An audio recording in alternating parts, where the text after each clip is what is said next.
We're now going to start with the Prime Minister's questions. And we have question 1 from Gareth Davies. Gareth Davies. Number 1, please, Mr. Speaker. Prime Minister.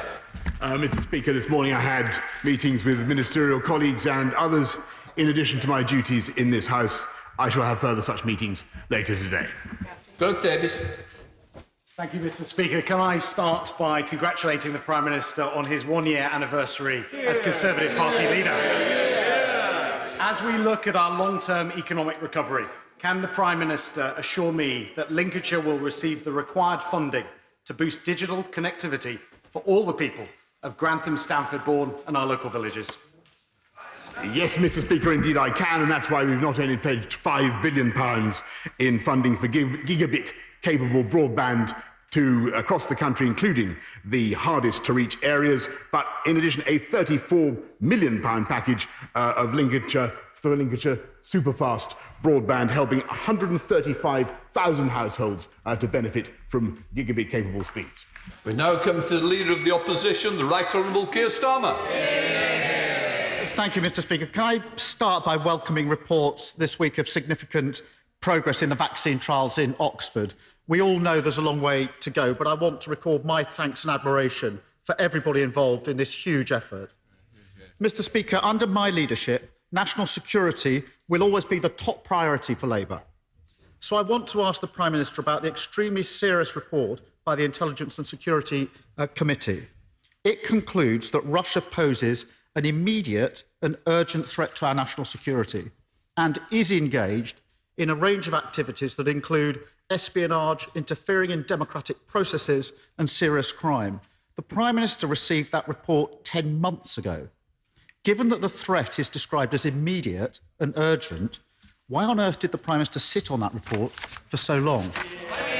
Well, Mr. Speaker, actually, when I was Foreign Secretary, for the period that I've been in office, we've been taking the strongest possible action against Russian wrongdoing, orchestrating, I seem to remember, the expulsion of 130 Russian diplomats, 153 Russian diplomats around the world, while the right honourable gentleman opposite sat on his hands and said nothing, while the Labour Party parroted the line of the Kremlin when people in this country were poisoned at the orders of Vladimir Putin.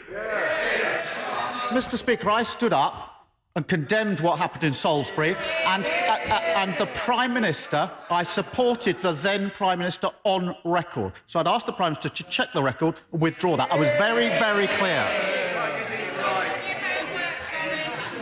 The report was very clear that until recently, the government's badly underestimated the Russian threat and the response it required. It's still playing catch-up. The government's taken its eye off the ball. Arguably, it wasn't even on the pitch. After this government's been in power for 10 years, how does the Prime Minister explain that? Mr. Speaker, I think the right honourable gentleman's questions are absolutely absurd. There is no country in the Western world that is more vigilant in protecting the interests of this country or the international community from Russian interference. And in fact, we are going further now, introducing new legislation to protect critical national infrastructure and to protect our intellectual property. And I think he will find, if he goes to any international body or any gathering around the world, that is the UK that leads the world in caution about Russian interference. And I must say, I don't wish to contradict the right honourable gentleman, but he sat on his hands, he said nothing. The Leader of the Opposition parroted the line of the Kremlin that the UK should supply.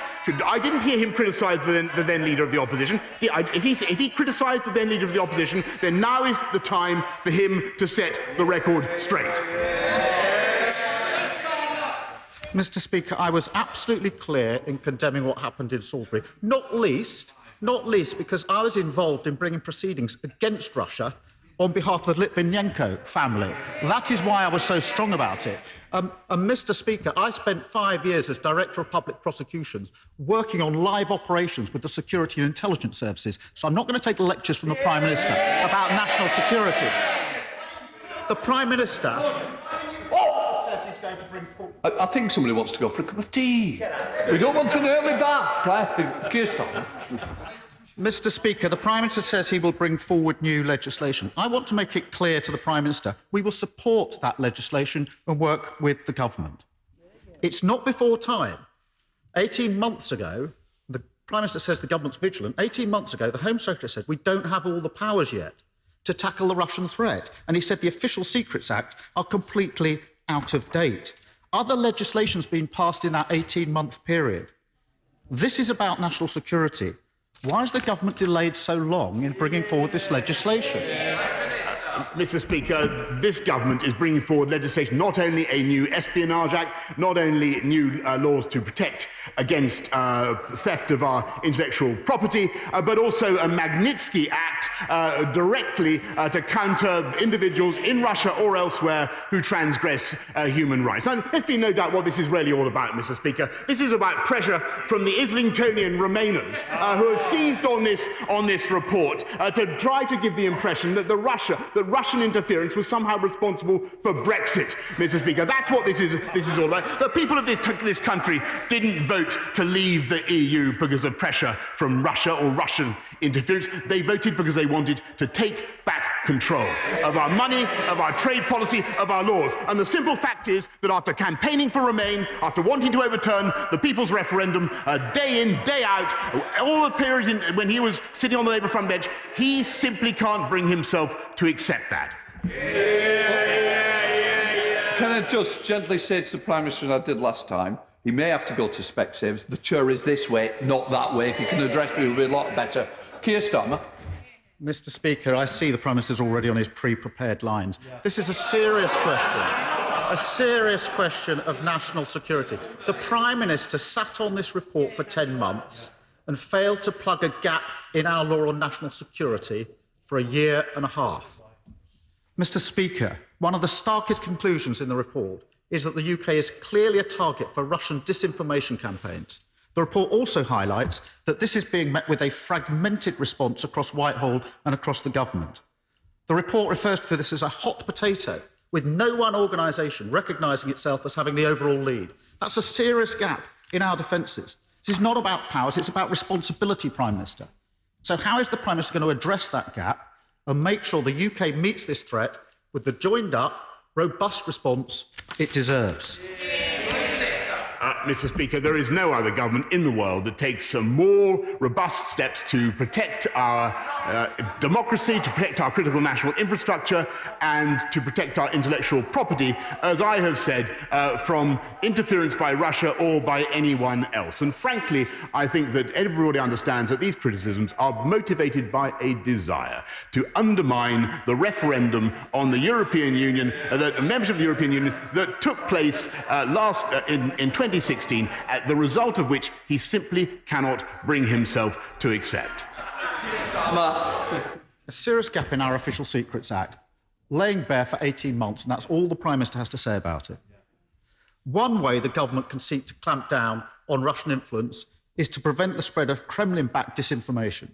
Obviously, social media companies have a big role to play, but the report also highlights serious distortions in the coverage provided by Russian state-owned international broadcasters such as Russia Today. The High Court has ruled that Russia Today broadcasts pose actual and potential harm. Does the Prime Minister agree with me that it's time to look again at the licensing for Russia Today to operate in the UK? Mr. Speaker, I think this would come more credibly from the Leader of the Opposition had he called out the former Leader of the Opposition when he took money for appearing on Russia Today. I mean, Mr. Speaker, he protested neither against the former Leader of the Opposition's stance on Salisbury, nor against his willingness to take money from Russia Today. He flip-flops from day to day, Mr. Speaker. One day he's in favour of staying in the EU. The next day he's willing to accept Brexit. Mr. Speaker, the Leader of the Opposition has more flip-flops than Bournemouth Beach. Flip-flops. Alexander Stafford. Thank you, Mr. Speaker. Last week, the party opposite bravely abstained on a vote that attempted to tie us into the EU indefinitely, further highlighting the increasing detachment of Labour from the old heartlands like Rother Valley. Can my right honourable friend, the Prime Minister, confirm that we on this side of the House remain fully committed to delivering our promises to the British people and to restoring our full economic independence on the 1st of January, so the people of Thurcroft, Maltby, Diddington and across Rother Valley get the Brexit bonanza and level up that we so deserve? Mr. Speaker, I certainly can give my honourable friend that assurance. That's what the people voted for, and that's what we will deliver. Bring Keir Starmer back for one more question. Keir Starmer.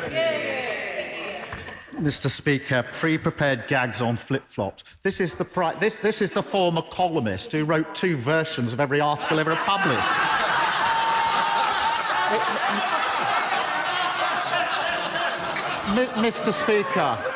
Mr. Speaker, in case the Prime Minister hasn't noticed, the Labour Party is under new management.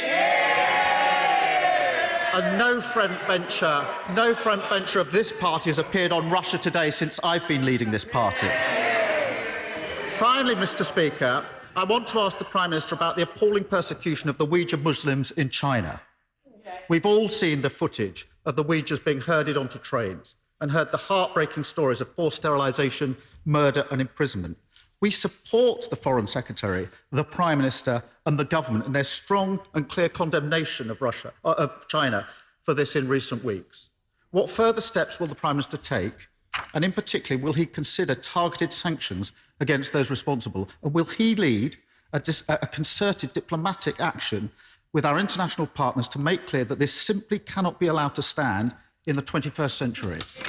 Mr. Speaker, that's why the Foreign Secretary only this week condemned the treatment of the Uyghurs, and that's why this government, for the first time, has brought in targeted sanctions against those who abuse human rights in the form of the Magnitsky Act. And I'm delighted he now supports the government. But last week, of course, he didn't support the government, Mr. Speaker. I'm glad he's with us this week. I don't know how many more questions he's got, Mr. Speaker, since you allow him to come back and ask throughout this session. We've been getting on consistently with delivering on our agenda. A year ago, Mr. Speaker, this was a leader of the opposition who was supporting an anti-Semitism condoning Labour, a government that wanted to repeal Brexit. I represent a government that was getting on with delivering on the people's priorities. 40 new hospitals, Mr. Speaker, 20,000 more police, 50,000 more nurses, and by the way, we've already recruited 12,000 more nurses and 6,000 more doctors and 4,000 more police. We are delivering on the people's priorities. We are the people's government, and by the way, we're the government that supports the workers of this country as well, with the biggest ever increase in the living wage. We're heading up to Scotland to visit the SNP leader, Ian Blackford. Ian Blackford. Thank you, Mr. Speaker. Yesterday, the Tory party held a political cabinet with the Prime Minister in a panic about the majority and increasing support for Scottish independence. Apparently, Mr. Speaker, their great strategy amounts to more UK cabinet ministers coming to Scotland. Can I tell the Prime Minister, the more Scotland sees of this UK government, the more convinced they are the need for Scotland's independence. A far better plan for the Tories would be to listen to the will of the Scottish people. So, before his visit tomorrow, will the Prime Minister call a halt to his government's full frontal attack on devolution? Mr. Speaker, I really don't know what the right honourable gentleman is talking about. So the only bill I can think of that's before the House or will be coming before the House and that I know enjoys cross-party support is the UK Internal Market Bill. And although that is a massively devolutionary bill, Mr. Speaker, which gives huge powers straight back from Brussels to Scotland, its principal purpose is to protect jobs and protect growth throughout the entire United Kingdom, to stop pointless barriers of trade between all four parts of our country, and anybody sensible, Mr. Speaker, would support it. Yeah. Ian Blackford. Anybody sensible, Mr. Speaker, would realise from that answer that the Prime Minister simply does not get Scotland. In 2014, the people of Scotland were promised devolution max, near federalism, the most powerful devolved parliament in the world. Instead, we got a Tory trade bill that threatens our NHS, an immigration bill that will devastate our economy, a power grab that will dismantle devolution. Scotland's powers grabbed by Westminster, workers' rights attacked, the rate clause in the bedroom tax, our NHS up for sale. The overwhelming majority in Scotland's parliaments, its MPs and its people oppose all these measures. How can the Prime Minister claim that this is a union of equal partners when these damaging policies will all be imposed upon Scotland against its will? Minister. I mean, I really hesitate to accuse the right honourable gentleman of failing to listen to my last answer, but it's very clear that the UK internal market bill is massively devolutionary, Mr. Speaker. But that is not its. That is 70 powers passed from Brussels to Scotland. And I think it's quite incredible. Of course, its purpose is very sensible, which is to protect jobs and growth throughout the entire UK. But just on a political level, it seems bizarre to me that the Scottish Nationalist Party actually want to reverse that process, hand those powers back to unelected and unaccountable bureaucrats in Brussels. Is that really the policy? I don't think it's sensible. Tom Randall. Thank you, Mr. Speaker. I welcome the Health Secretary's call for a review into the reporting of coronavirus deaths. I raised this point recently with a national statistician at a PACAC Select Committee evidence session, and he said that the numbers themselves would not change the policy, but would my right honourable friend agree that the true numbers will help improve confidence in the policy? And as the Royal College of Pathologists have pointed out, failing to determine the difference between dying of and with COVID-19 is key to understanding getting better information and key to understanding this disease. My honourable friend makes an extremely important point, and as I've said repeatedly at this dispatch box, Mr. Speaker, it is very important that we wait until the conclusion of this epidemic and have a proper statistical assessment of where we are, and that I think is the course I would recommend to him. Ben Bradshaw. Mr. Speaker, I was the first member of this House to raise concerns about Russian interference in our democracy 4 years ago. By blocking the publication of the Russia report before the election on the grounds that the ISC committee has said we're spurious, and then trying to fix the committee, isn't it abundantly clear that this Prime Minister has knowingly and repeatedly put his own personal and party interests before the national security of our country? No, Mr. Speaker, and I think that's a pretty lamentable way of looking at it, lamentable question, because after all, if he thought there was genuinely something in the ISC report that showed that, for instance, the Brexit referendum had been undermined by Russia, then he would now be saying it, but that doesn't appear. And I'm afraid what you have here, as I'm afraid I've told the House several times, is the rage and fury of the Remainer elite, finding that there is in fact nothing in this report and no smoking gun whatever after all that froth and fury, and suddenly all those who want to remain in the EU find that they have no argument to stand on, and I regret that they should simply move on. Still. Thank you, Mr. Speaker. I visited 9 schools in Peterborough in recent weeks. Heads, teachers and, of course, support staff are doing brilliant work facilitating e-learning and looking after vulnerable families. But their huge effort is no substitute for classroom learning. Does the Prime Minister agree with me that it's absolutely vital that we get children back where they belong, in the classroom, from September? I do indeed agree with that, Mr. Speaker, and it will be a fantastic thing to hear the Labour Party stand up to their friends in the unions and issue the same instruction. I think that'd be a wonderful thing. Hardy. Thank you, Mr. Speaker. The Social Market Foundation report identified Hull as the area facing the worst economic hit and the slowest recovery to COVID-19. Now, I have stood here in this place and called on the government for support for the caravan manufacturing, for Hull Trains, the Deep, Hull City Council, excluded young entrepreneurs and many others, and received an inadequate response from the government that fails to address the gravity of the situation Hull faces. What the Prime Minister needs to recognise is that you cannot level up by shutting down. So what new support will he give to prevent job losses in Hull West and Hessel? Well, Mr. Speaker, we've already given the East Riding of Yorkshire over 21 million to deal with the pressures of coronavirus. We've supported 90% of caravan manufacturers who she rightly supports with the furlough scheme. And as she knows, we have not only the Kickstarter fund, the £2 billion Kickstarter fund to help young people into work, but also the job retention, the furlough bonus scheme to retain people in their jobs as part of a massive package, £640 billion overall, to get our country moving again and make sure that we bounce back stronger than ever before. Butler. Thank you, Mr. Speaker. Schools in Buckinghamshire have done a tremendous job in recent months balancing online learning with physical classes for the children of key workers. Will my right honourable friend join me in thanking the teachers of the Aylesbury constituency? And will you also agree with me that it is right to have increased funding for schools, providing more money for all pupils, and so giving them the best prospects for their future? Yes, Mr. Speaker, and I am proud that we have fulfilled our promise, our manifesto promise. We're levelling up school funding across the country so that every primary school pupil receives at least £4,000 per head, every secondary school pupil £5,150, and I pay tribute to all the teachers and all the schools in his constituency for the excellent work that they've done in the last few months. Ben Lake. Mr. Speaker, face coverings will become mandatory on public transport in Wales next Monday.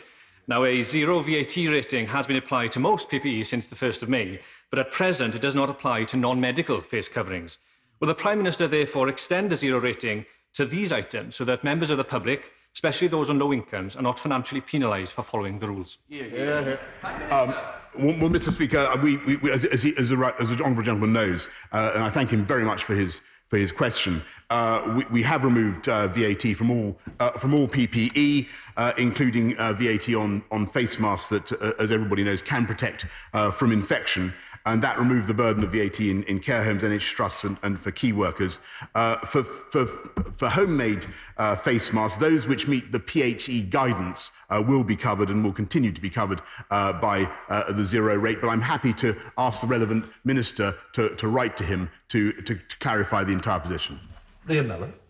Friday is the first anniversary of my right honourable friend becoming Prime Minister, and over the last 12 months, his focus on record funding for the NHS, boosted funding for every school child in England, and also great progress on recruiting more police officers, has all enabled us to start to address some of the ingrained regional inequalities that we have in our country. Can my right honourable friend ensure that levelling up remains central to his vision for our country for every single year of his premiership? Yes. I thank my right honourable friend, and I can absolutely give her that guarantee that in the current circumstances, now is the time to double down on levelling up, Mr. Speaker, and that's what we're going to do, and that's why we're rolling out a colossal programme of investment in infrastructure, massive investments in our public services, and fantastic new technology, because that is the way to give every part of our country the opportunity to realise its potential. Robinson.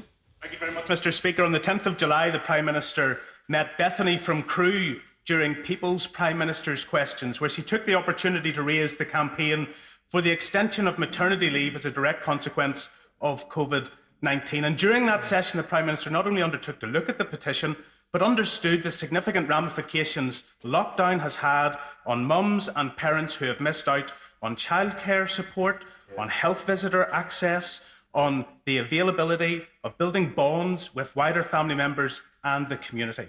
10 days later, can I ask the Prime Minister, has he considered that petition? And with recess fast approaching, can he give an indication as to when the government will respond to the necessary request to get this precious time back for mothers and families? Well, Mr. Speaker, I thank the honourable gentleman for his question. I well remember Bethany and her question, and I know how difficult this problem is for many people, and I can certainly commit to him to look at it in detail and see what we can do, and I'll write back to him. Caroline. Thank you, Mr. Speaker. My right honourable friend knows better than most that COVID has an unequal impact on the BAME community, on the elderly, on men, and indeed on the overweight. Can he please update the House on the steps being taken across government to empower people away from fat shaming and away from an over-reliance on BMI, which we all know is an inaccurate measure for individual well-being, and let us know what he is doing to enable people to take back control of their own well-being. Well, I thank my right honourable friend for the extreme tact with which she expressed her question, and but she makes a very important point, because I'm afraid that there are significant comorbidities associated with COVID, and we do need, as a country, to address obesity and the sad fact that we are, I'm afraid, Mr. Speaker, considerably fatter than most other European nations, apart from the Maltese, as far as I can tell. And we will be announcing a strategy to help. No disrespect to Malta, Mr. Speaker, that's what the statistics told me. We will be bringing forward a strategy which I hope will conform with my right honourable friend's strictures. Clive Betts. Thank you, Mr. Speaker. I don't know whether the Prime Minister's had a chance yet to read the report commissioned by the Ministry of Housing, Community and Local Government into the standard of homes delivered under permitted development. That report found properties with no windows, that 3/4 of the properties didn't meet the national space standards, and I quote from the report, studio flats of just 16 square metres were found in a number of different PD schemes. To put it in context for the Prime Minister, 16 square metres is just about the size of the base of the ministerial limousine which he gets driven around in each day. Will the Prime Minister now change the rules and ensure that in future we never again allow properties to be built, slums to be built, where people are asked to live in a space which is as small as his ministerial car? Well, Mr. Speaker, I was proud when I was Mayor of London to change the London plan so as to ensure that we went for Parker Morris +10 for our space standards, and we will ensure that we not only build back better, that we build back more beautifully, but that we also give people the space they need to live and grow in the homes that we will build. Thank you, Mr. Speaker. As the Prime Minister takes a well-earned staycation, will my right honourable friend mind if I suggest some holiday reading? How Innovation Works by Matt Ridley will give new ideas how we recover from COVID. The Happiness of Blonde People by my dear friend Elif Shafak, who writes about our stories of immigration and the fragility of belonging. And finally, as the MP for the 100-acre wood, it's never too early to read Winnie the Pooh to Wilfred. And as Pooh said, you are braver than you believe, stronger than you seem, and smarter than you think. Sage advice for children everywhere from Wilden.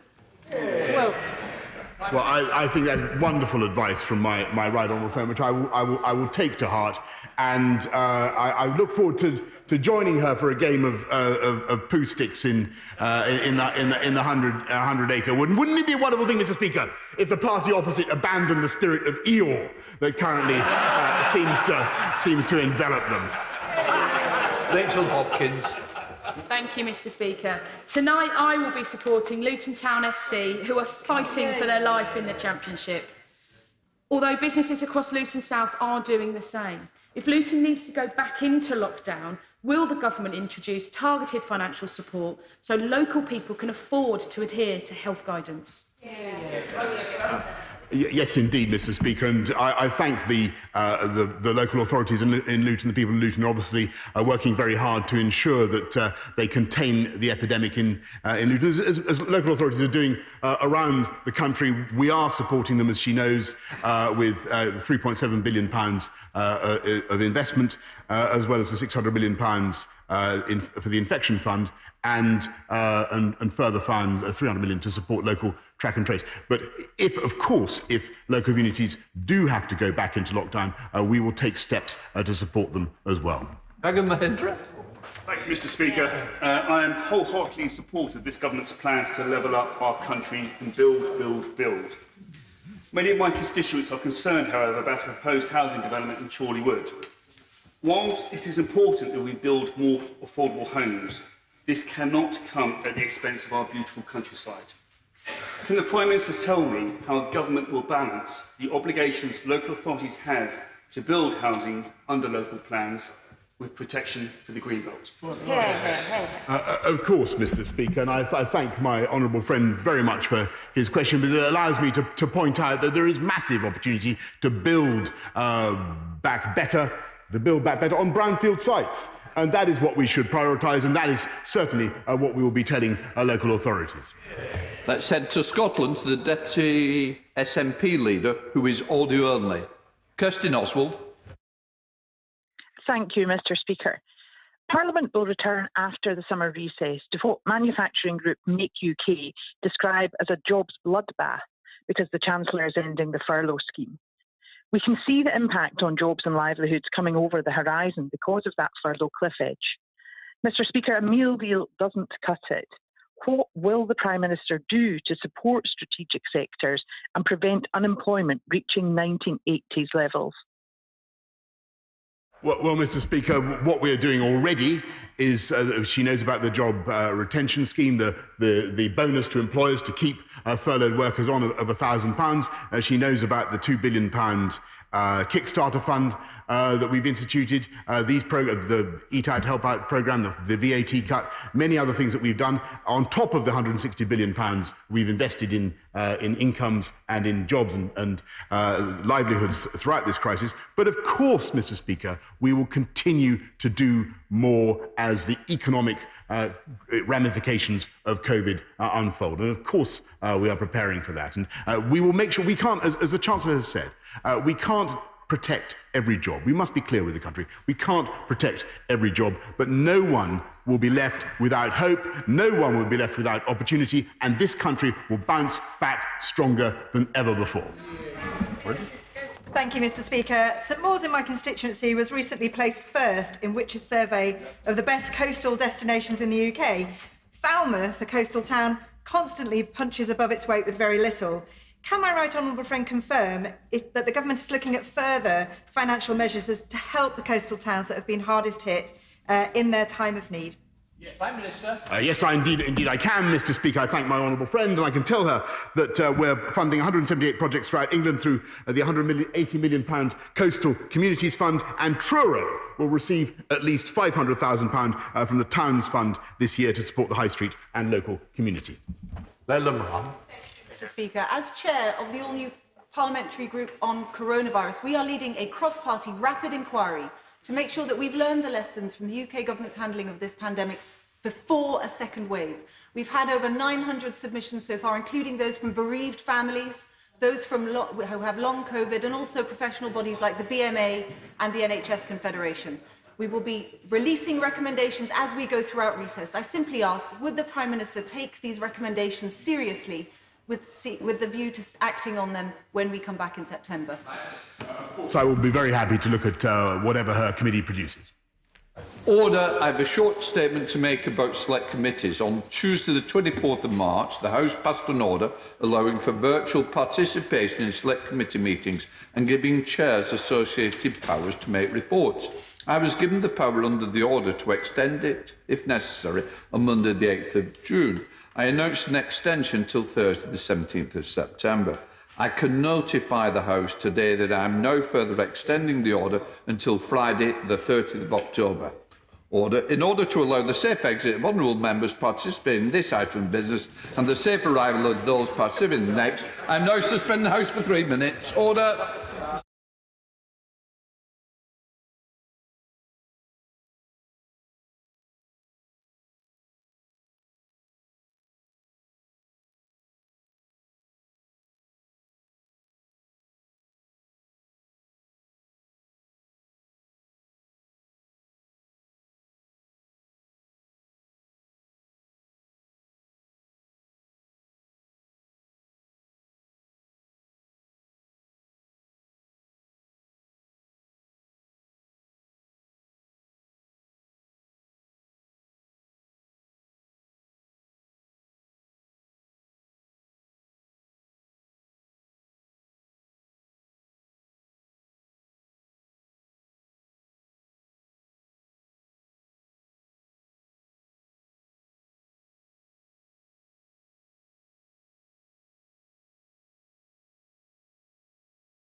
I call Nick Thomas-Symonds to ask his urgent question. Nick Thomas-Symonds. Thank you, Mr. Speaker. To ask the Home Secretary to make a statement on the Intelligence and Security Committee's report into Russia. We now go across to Minister Brokenshire. Minister Brokenshire. Mr. Speaker, this government will not tolerate any foreign interference in the running of our sovereign state. We have long recognised the threat posed by the Russian state, including from conventional military capabilities, espionage, cyber attacks, covert interference, and illicit finance. We have been clear that Russia must desist from its attacks on the UK and our allies, and we've been resolute in defending our country, our democracy, and our values. And we categorically reject any suggestion that the UK actively avoided investigating Russia. The UK has a record of taking strong action against Russian wrongdoing. This is demonstrated by our responses to the Salisbury attack, the ongoing illegal annexation of Crimea, and just last week, the cyber attacks on research and development facilities in the US, UK, and Canada. Our world-class intelligence and security agencies continue to produce regular assessments of the threats posed by hostile state activity, including any potential interference in past or current UK democratic processes. And our 30-year Russia strategy is designed to move us to a point where Russia chooses to work alongside the international community. Since the committee took evidence in January 2019, much more has been done. We've established the Defending Democracy programme and strengthened our cross-government counter-disinformation capability. In March, we formally avowed the existence of the Joint State Threats Assessment Team. Earlier this month, we launched the UK Global Human Rights Sanctions Regime to target serious human rights abuses, with 25 Russian government officials already sanctioned. And we have committed to bring forward legislation to counter hostile state activity and espionage.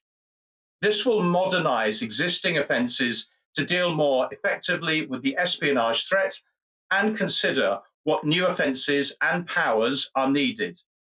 This includes reviewing the Official Secrets Acts and considering whether to follow our allies in adopting a form of foreign agent registration. We are taking action at every level. We've stepped up our response to illicit finance through the introduction of new powers via the Criminal Finances Act 2017, including unexplained wealth orders, and the establishment of the multi-agency National Economic Crime Centre within the National Crime Agency. The rules on investment visas have already been tightened, but we will continue to consider whether any further changes are required to ensure that it cannot be abused. Let there be no doubt, we are unafraid to act wherever necessary to protect the UK and our allies from any state threat. Thank you, Mr. Speaker, and I thank the ISC past and present and all involved in producing the Russia report.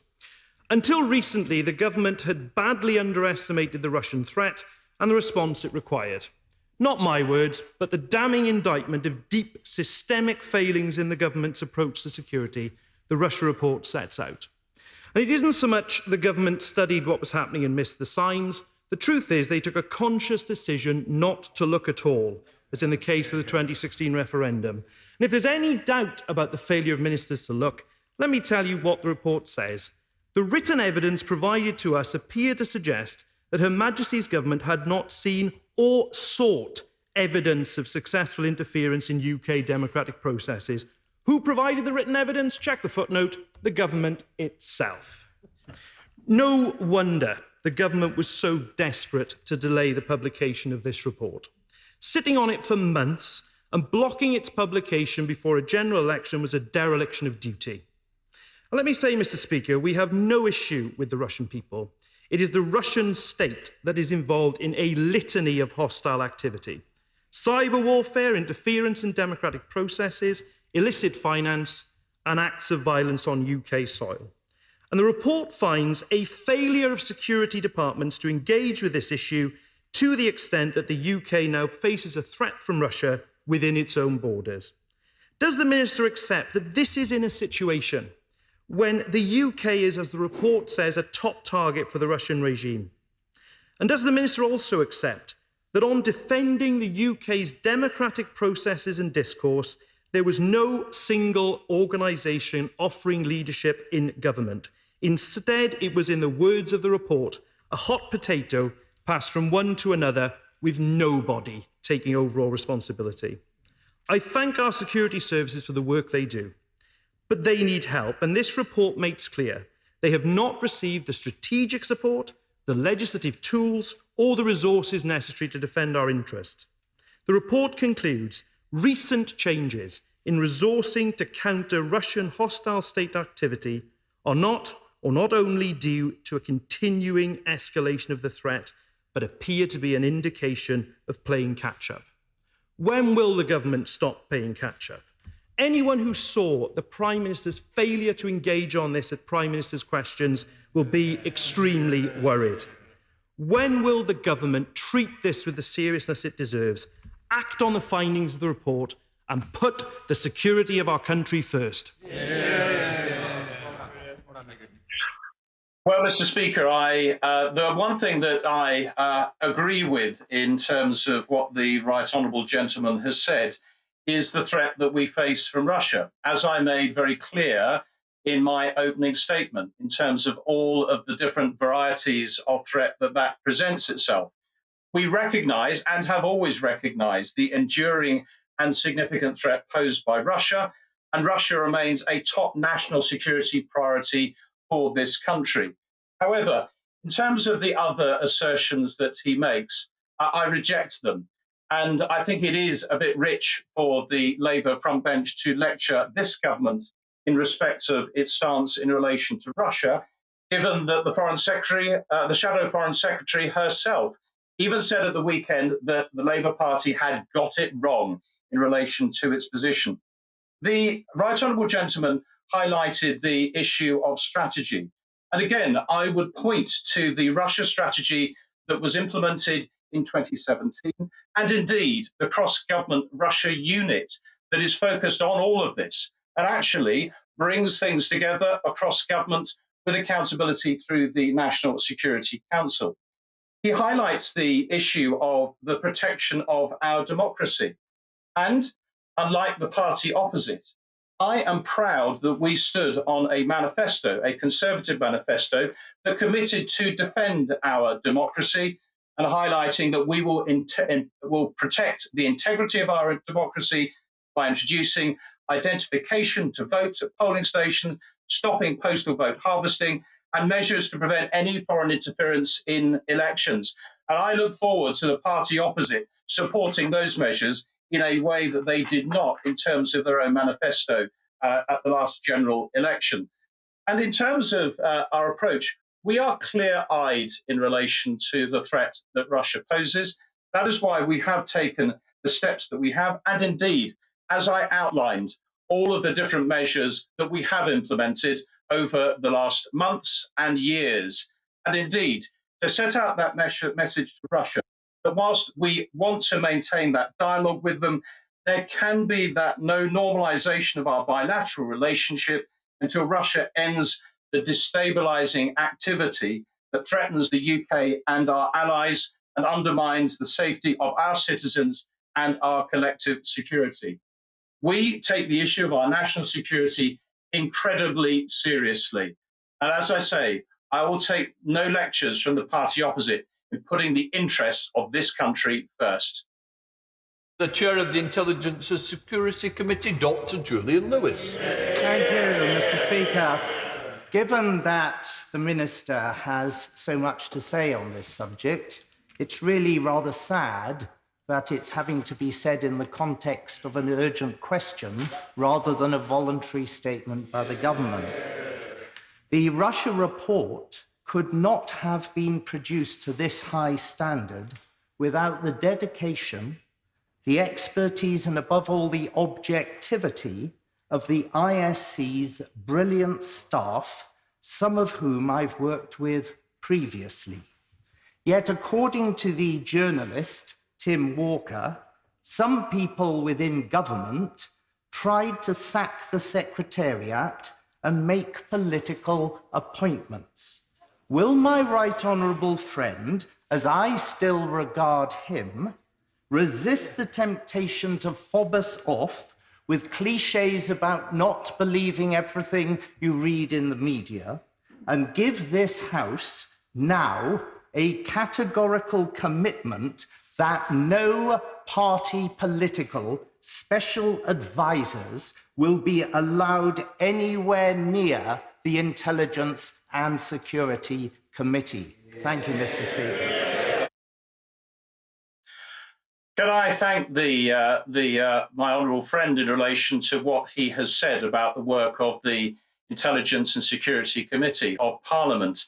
And he will recall that he and I shared the Bill Committee establishing the ISC, and he will know the weight and consideration that I give to it, and indeed the work of those officials and those who work to support its activities, its inquiries, and its investigations.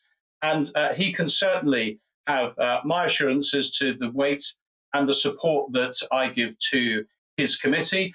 I commend the work of the previous committee that has produced this report that is subject to this urgent question, and also commend all members of the committee for the work, the robust and rigorous work that I know that they will do during the course of this Parliament. We now go to the SNP spokesperson, Stuart Malcolm MacDonald. Mr. Speaker, unlike the Minister, I'll at least have the grace to congratulate the honourable gentleman on his election to the chairmanship of the Intelligence and Security Committee, and he'll have our backing and make sure he stays there, because he's an independent-minded person and he's the right person to chair that committee. And like him, I would thank the committee for publication of the report. Mr. Speaker, sir, there is a lot of stuff in there. This is a cow that is going to give us a lot of milk for quite some time, and I think it deserves to be taken seriously and objectively.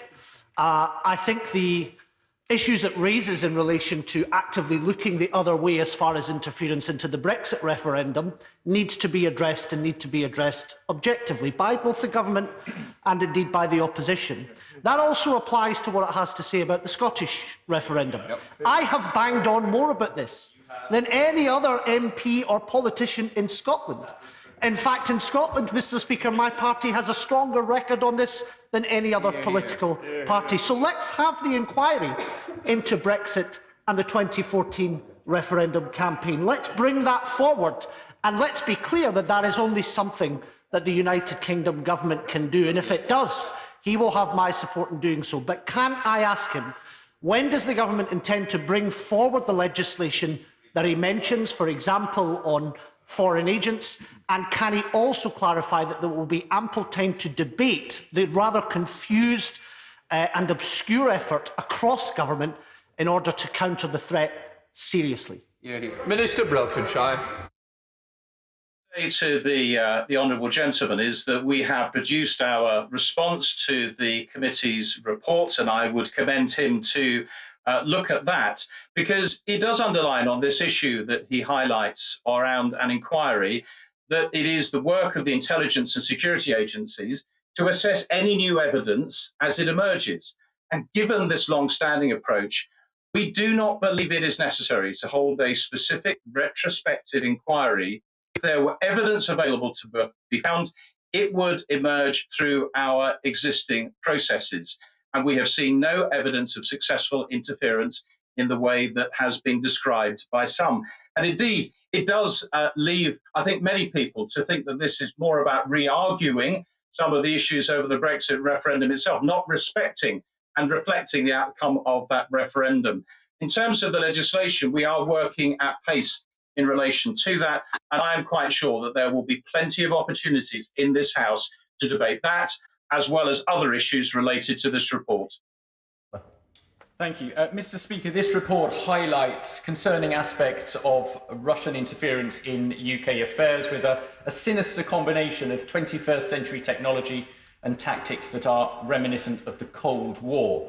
Much of the report is redacted for obvious reasons, but can my right honourable friend assure the House that he is satisfied that where mistakes were made or where threats were underestimated, they are already being put right to ensure that our democracy and our economy are protected from nefarious influence now and in the future?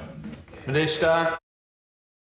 Well, can I say to my honourable friend that we keep all of our response under review. It's why I have highlighted all of the different measures and steps that are in place to guard against this risk from action, interference, espionage by any hostile states in terms of, or hostile state activity in terms of what that requires.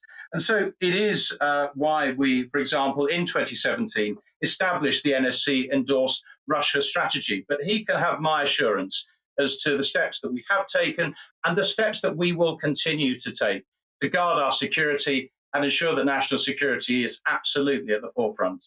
Alistair Conway. Thank you, Mr. Speaker. It was not lost on the House that the Minister did not answer the question put to him by the Chairman of the Intelligence and Security Committee. Will he now do so, please? Minister. Well, I think to respond to the right honourable gentleman, I was very clear as to the weight and the importance of the independent scrutiny that the ISC provides and why, from my perspective and the government's perspective, we will always examine and reflect carefully on the incredibly important work and the importance of that being conducted in the independent way that the ISC has always fulfilled its role and responsibility. And I am quite clear that that will continue into the future. Joe Gideon. Thank you, Mr. Speaker. The ISC report suggests that the SNP have questions to answer about Russian interference. Does my right honourable friend agree that given how Scotland and the independence referendum are at the centre of these allegations, it is right that the SNP explain what it knew about this issue and when? Minister Brokenshire. Honourable friend has made her point, I think, very clearly and firmly, and we will wait to see how the SNP themselves respond to various points that have been flagged. But obviously, our priority is for the national security of the whole of our United Kingdom, and that work continues very firmly by this government. Cavan Jones. Can I say, I wish the member for Stoke-on-Trent or the special advisor who wrote that question had actually read the report, because clearly she hasn't. One of the main recommendations from the committee was the need for a bill to reform the Official Secrets Act and an Espionage Act. And I welcome what the Minister has announced today and more broadly and more informative in this morning's Times newspaper. Both the former Director of MI5 and the Right Honourable Member for Bromsgrove, when he gave evidence to the ISC, both supported this. The Law Commissioners in 2017 set off a consultation process around this. It is yet to report. Could I ask the Minister when it will report? And can I urge him to really make sure that we do get this legislation in place? Because it is needed. And let's hope it's not going to just be some spin to take the headlines on the day after the report was announced. And let's actually get it into action. Minister Brokenshire. I agree with the honourable gentleman in terms of what he has said over legislation, and he will note that in the Queen's speech we committed to introducing legislation to counter hostile state activity and espionage. I think it is right that we do put in place steps that reflect things like the foreign agent registration type processes that do exist in other countries, as well as to receive the Law Commission's report in relation to the Official Secrets Act. I think what I can say to the honourable gentleman today is the commitment of this government to act at pace and speed to get this right and to ensure that we are doing our utmost to strengthen powers where they need to be strengthened, but in the interim to take all necessary action to call out, to highlight Russian activity and take further action as appropriate. Tobias.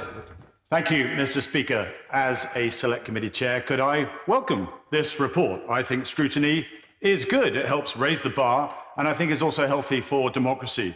But for those who follow these events, it's long been recognised that Russia poses a national security threat. It's regularly buzzing our airspace with its MiGs. And indeed, the Foreign Affairs Select Committee's Moscow's Gold Report highlighted many of the same issues in this report. Would the Security Minister agree, though, that Russia's cyber and disinformation actions are indeed a reflection of the changing character of conflict, calibrated, state-sponsored attacks designed to interfere with our politics and indeed our economy, but beneath the threshold of any military response? And would he agree that we need to quickly adapt to this new form of political competition? Minister.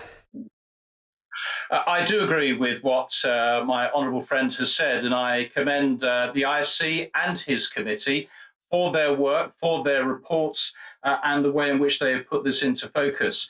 And I hope to assure him that offensive cyber capabilities are now a critical part of our work, ensuring that we integrate that within our military and indeed some of our broader response to these issues as well. Obviously, bounded appropriately by legal and policy oversight, but he is right in highlighting the changing nature of conflict, the changing nature of activities against states, and why, through our National Cybersecurity Centre and other initiatives as well, we continue to enhance and be vigilant against the threat that is outlined.